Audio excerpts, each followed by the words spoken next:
In the quiet, secluded village of Iwo, nestled deep within the Iwo Hills, life moved at a slow, predictable pace. The villagers, simple folk who farmed the land and fetched water from the nearby river, shared their evenings exchanging stories around the fire. Everyone in Iwo knew each other, and no secret stayed hidden for long. If something happened to one family, by the next morning, the entire village knew. But recently, a thick fog of fear had settled over the village. For several months, young women had been found dead, one after another.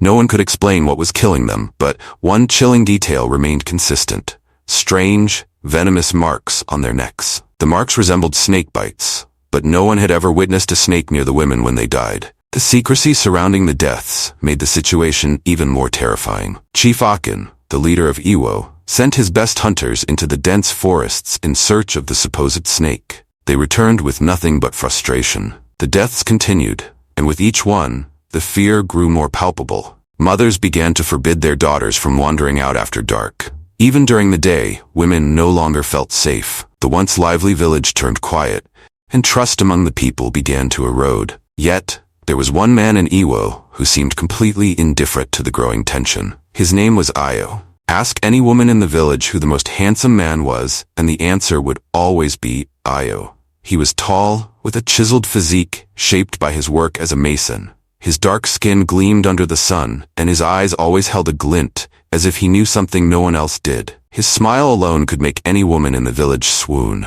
Ayo had an irresistible charm, a presence that made women forget their fears, if only for a moment. When he walked through the village, the women would giggle and blush, hoping he'd cast a glance in their direction. And when he did, it was as if a beam of sunlight fell upon them alone. Ayo knew the power of his looks and his smooth words. It wasn't just his physical beauty, it was the way he carried himself, the way he spoke with confidence and grace. He had the rare ability to make a woman feel like the only person in the world. But beneath the charm and perfection, Ayo harbored a dark, dangerous secret. He didn't care about the growing fear in Iwo. He didn't lose sleep over the mysterious deaths. Life continued as usual for him, as though nothing was amiss. He knew he was handsome, and he flaunted it shamelessly.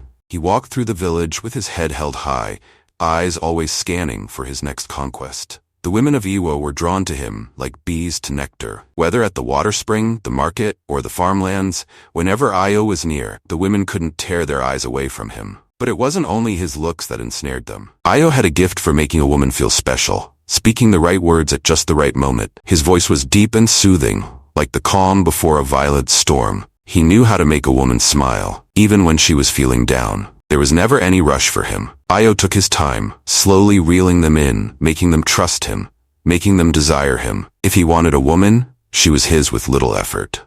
A simple smile, a few carefully chosen compliments, and soon enough, she was ensnared. Once Ayo had won a woman over, he would take her to his secluded cabin at the outskirts of Iwo, far from the prying eyes of the villagers. There, under the soft glow of the moonlight, he would work his seductive magic, gently, patiently, making the woman feel as though she was the most important person in the world. But as the night wore on, Ayo always posed the same peculiar question. Do you know the difference between a man's soul and a serpent? The women, caught off guard, would usually laugh, thinking it was just a joke. But before they could answer, Ayo would start to whistle, a haunting, otherworldly tune that seemed to linger in the air. That's when everything would change. A chilling shift would happen, and before the woman could react, she would feel something cold and smooth slither across her skin. Emerging from the shadows, a snake, dark and deadly, would crawl out from Ayo's clothes. The women would freeze, too paralyzed with fear to scream or run. The serpent would slowly coil itself around them, as though toying with its prey,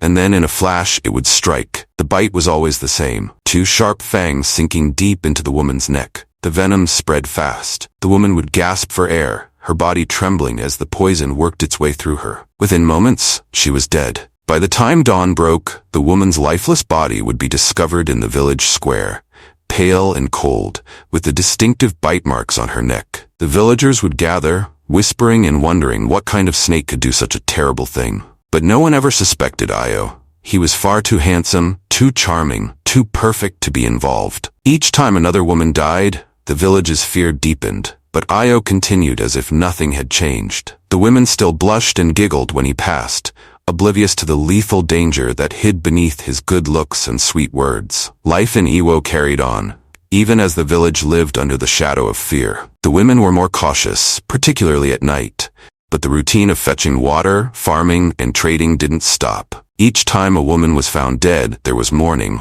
but no one had answers. Chief Akin tried to maintain calm, but deep down, everyone knew something far more sinister was happening. It wasn't just a normal snake that was responsible for these deaths. One day, a new face appeared in Iwo. Her name was Bisi, and she was unlike any woman the village had ever seen. Tall, with skin that glowed like polished stone, she carried herself with poise and grace. Bisi's beauty was not just physical. It was in the way she moved, with quiet confidence, as if nothing around her could disturb her peace. She had come to visit her aunt, who lived on the edge of the village.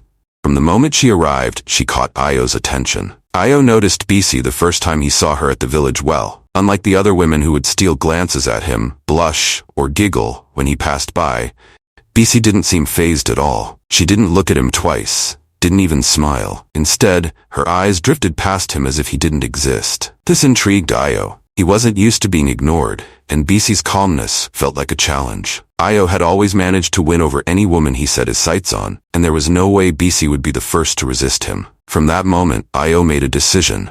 He had to have her. Ayo began to observe Bisi closely.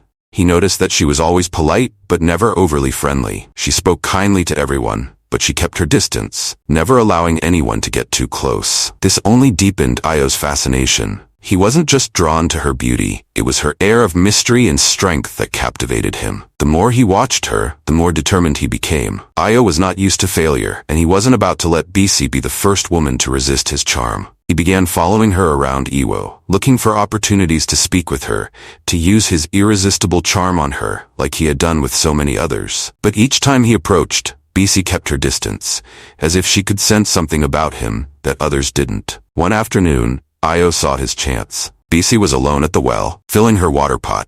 There were only a few people around, and Ayo seized the opportunity. He approached her, wearing his most confident smile. "Bisi," he said smoothly, his voice warm and deep, "let me help you with that." Bisi glanced at him, her expression unreadable. She didn't seem impressed by his charm, which only made Ayo more eager. He waited for her to react the way most women did, to giggle or blush, but instead, she simply nodded and stepped aside. "If you insist," she said, her tone calm and detached. Ayo felt a small victory. He lifted the water pot easily and placed it on his head, making sure to show off his strength. As they walked toward her aunt's house, Ayo tried to engage her in conversation, but Bisi remained quiet. She answered his questions politely but offered nothing more. This wasn't what Ayo was used to, but he reassured himself that it was only a matter of time before she fell for him. All the other women had, Bisi was just playing hard to get, and he simply had to work a little harder with this one. After that encounter at the well, Ayo found himself unable to stop thinking about Bisi. She was unlike any other woman in Iwo. Most of the village women would have melted under his smile, laughing and blushing in his presence, but not Bisi. She was different. The more distant she remained, the more obsessed Ayo became. He wasn't used to women ignoring him or refusing his advances. It was frustrating, and it made him want her even more. Ayo had always been able to get any woman he wanted with minimal effort. A flash of his charming smile, a few sweet words, and the women of Iwo were his. They were all the same, eager, soft, and easy to seduce. But Bisi wasn't falling for his tricks. She seemed immune to his allure, and it drove Ayo to the edge. Day after day, he watched her. At the well, in the marketplace, even when she visited the farm with her aunt. Bisi carried herself with a quiet strength that set her apart from the other women. She didn't seem to care about anyone's opinion of her, least of all Ayo's. She moved through life with a sense of peace, which only made her more attractive in his eyes. Ayo began to find excuses to talk to her, offering to help carry her load or trying to make small talk in an attempt to break through her calm exterior. But no matter what he did, Bisi remained polite but distant. Her aloofness began to gnaw at him. One evening, Ayo decided that enough was enough. He needed to take control of the situation. He couldn't allow Bisi to continue slipping through his fingers. He had never failed with a woman before, and he wasn't about to let it happen now. Ayo knew that Bisi often visited her aunt's small farm just outside the village, where they grew vegetables and herbs. He decided to wait for her there. The evening air was warm, and the sun was beginning to set, casting a soft golden hue over the fields. Ayo leaned against a tree, his arms crossed, watching the path that led to the farm. Finally, he saw her. BC was walking slowly, her steps graceful and measured. She balanced a basket of herbs on her head, her back straight, her face serene. As she approached, Io stepped forward, blocking her path. "BC," he said, his voice low and smooth, "you've been avoiding me." BC raised an eyebrow, looking at him without breaking her calm expression. "I've been doing no such thing, Io. I've simply been busy," she replied. Her response irritated him. Io wasn't used to being brushed off like this. He was accustomed to women being excited to see him, not acting as though he didn't matter. But he forced a smile, trying to remain composed. "You're always so serious," he said, taking a step closer. "Why don't you let me walk with you? We could get to know each other better." BC looked at him for a long moment, her face unreadable. For a brief second, Io thought she might agree, but then she shook her head and stepped around him. "I'm not interested, Io," she said simply, her voice steady. Io stood there, stunned. No one had ever said no to him like this before. He wasn't sure whether he was more shocked or angry. How could she just walk away? His pride was wounded. But more than that, his obsession with BC deepened. He couldn't let her slip away so easily. She would be his, no matter what it took. As BC walked away, Io's eyes darkened with determination. He made a vow to himself, right then and there. He would make her his, and she wouldn't be able to resist him for long. Io's frustration only grew as BC continued to resist him. He was used to women falling for him effortlessly, but BC wasn't like the others. The more she ignored his advances, the more obsessed he became.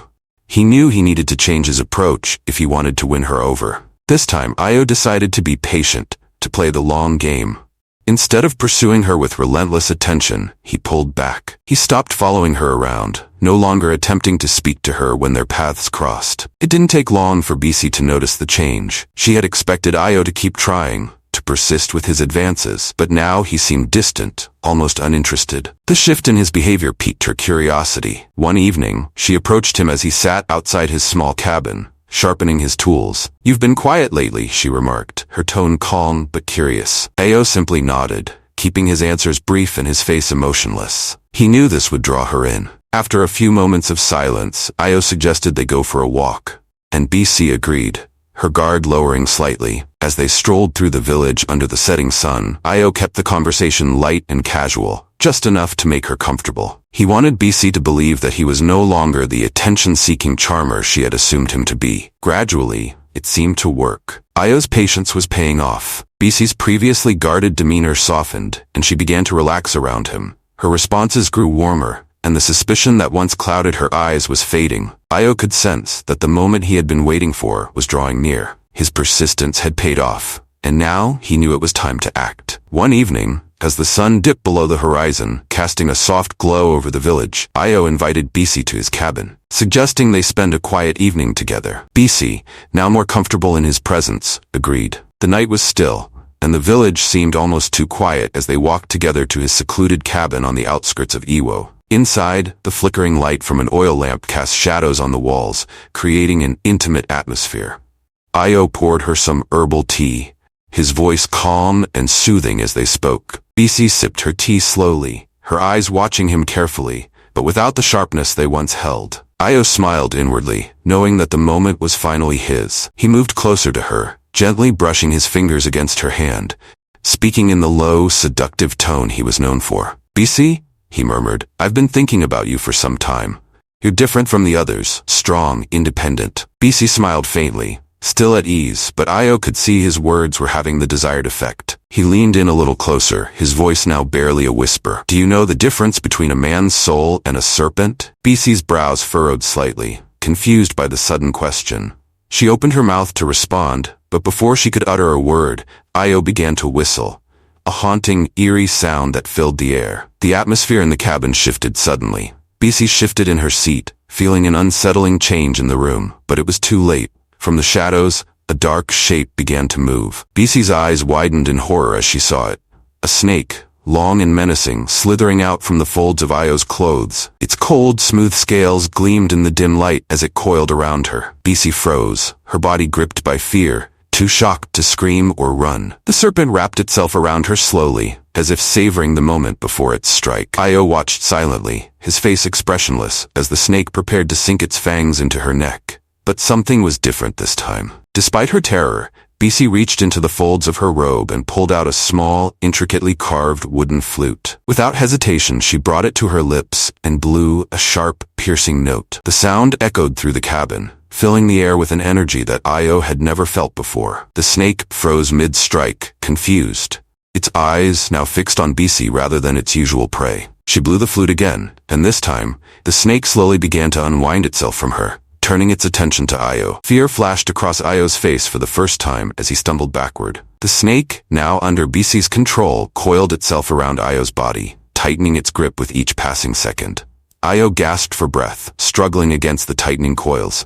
How did you? He stammered, his voice barely audible. BC's face remained calm, her eyes cold and steady. You're not the only one who knows how to control a snake, she said softly. It's time you paid for your wicked deeds, and when you meet my friend Yara in the next life, remember to say hello. Before Io could respond, the snake struck, sinking its fangs deep into his neck. The venom worked quickly, paralyzing him in moments. His body convulsed, his breathing shallow as the life drained out of him. BC stood over him, her expression unreadable as Io's body went still. The snake loosened its grip and slithered away into the darkness, leaving Io lifeless on the cabin floor. Long before BC ever set foot in Iwo, her heart had been weighed down with grief and anger. Her visit to the village wasn't just for leisure or to see her aunt. It was for revenge. A few months earlier, BC had lost her closest friend, Yara, under mysterious circumstances, one of many women whose deaths had shaken several nearby villages. The pain of Yara's loss cut deep,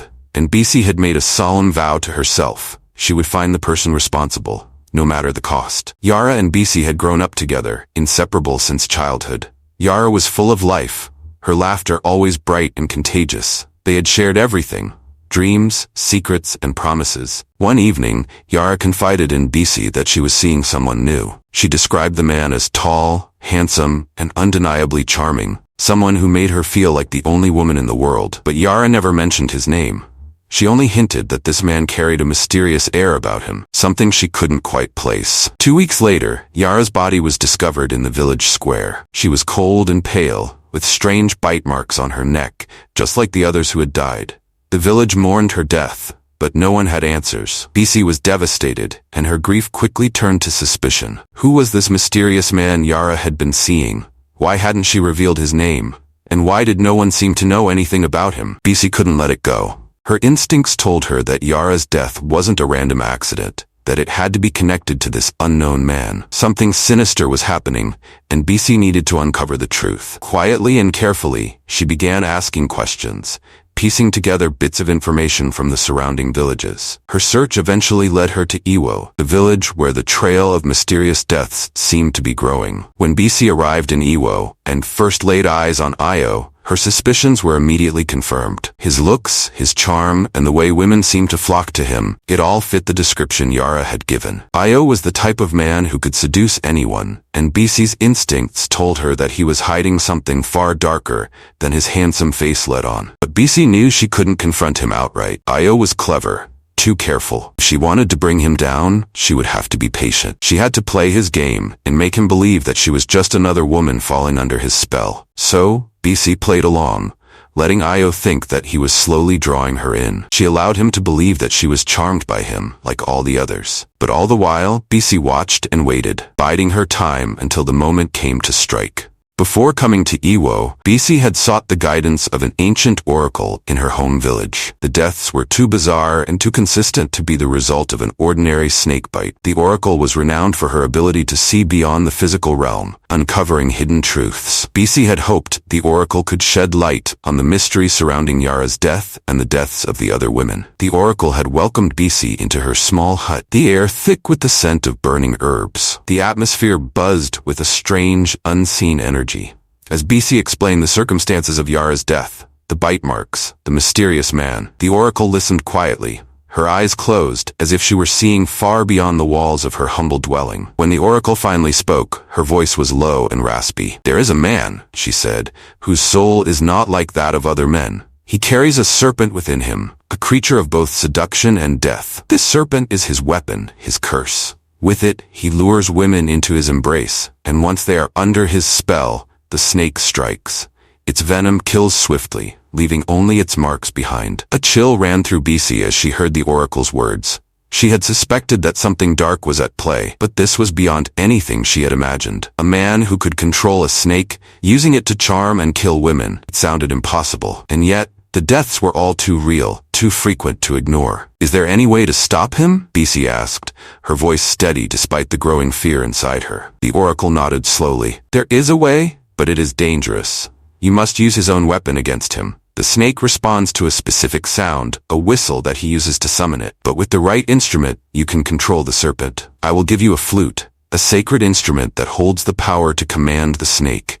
If you play it at the right moment, the snake will obey you, not him." The oracle handed BC a small, intricately carved wooden flute, no larger than her hand. Though it appeared simple, BC could feel the immense power radiating from it. This flute was her only chance to turn the tables on Io. "But beware," the oracle warned. "He is clever. He will try to seduce you, to make you trust him. You must let him believe that he has won.